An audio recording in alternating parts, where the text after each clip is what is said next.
ಬೇಕೇನೋ ಸಾಮಾನು ನೋಡು ನೋಡು ಹೊಸ ತರದ ಸಾಮಾನು. ಇದು ಈ ಸಾಮಾನು ಅಲ್ವಂತೆ. ಬೇಕೇನೋ ಸಾಮಾನು ನೋಡು ನೋಡು ಹೊಸ ತರದ ಪಾಮ್ ಪಾಮ್ ಅಂತ. ಇದೇನಾದ್ರು ಜಯಂತಿ ಮೇಡಮ್ ಅವ್ರಿಗೆ ಗೊತ್ತಿದ್ರೆ ಈ ರೀತಿ ಡಬಲ್ ಮೀನಿಂಗ್ ಇದೆ ಅಂತ ಮೇಡಮ್ ಅವ್ರು ಗ್ಯಾರಂಟಿ ಪರ್ಫಾರ್ಮ್ ಮಾಡ್ತಾ ಇರ್ಲಿಲ್ಲ ಗುರು.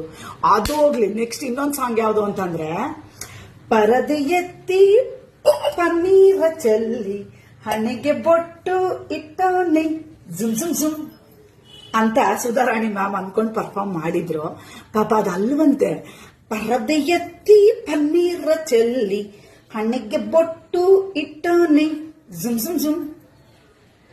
ಮೇಡಮ್ ಅವರು ಗೊತ್ತಿದ್ರೆ ಖಂಡಿತವಾಗ್ಲೂ ಪರ್ಫಾರ್ಮ್ ಮಾಡ್ತಾ ಇರ್ಲಿಲ್ಲ ಅನ್ಸುತ್ತೆ. ಯಾಕಂದ್ರೆ ಅವರೆಲ್ಲ ತುಂಬಾ ಚಿಕ್ಕ ವಯಸ್ಸಲ್ಲಿ ಹೀರೋಯಿನ್ ಆದವರು. ಸಿಂಗಲ್ ಮೀನಿಂಗ್ನೇ ಪಾಪ ಬಿಡಿಸಿ ಬಿಡಿಸಿ ಹೇಳ್ಬೇಕು, ಇನ್ನು ಡಬಲ್ ಮೀನಿಂಗ್ ಎಲ್ಗೂರು ಅವ್ರಿಗೆ ಗೊತ್ತಾಗುತ್ತೆ.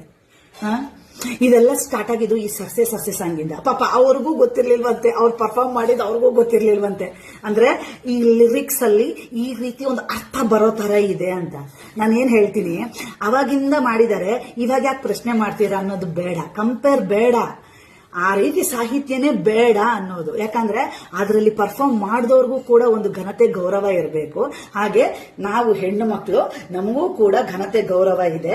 ಅದನ್ನ ಈ ರೀತಿ ಸಾಹಿತ್ಯದಿಂದ ಹರಾಜಾಕೋದು ಬೇಡ ಅನ್ನೋದು ನನ್ನ ಒಂದು ಅಭಿಪ್ರಾಯ ಅಷ್ಟೇ. Thank you so much.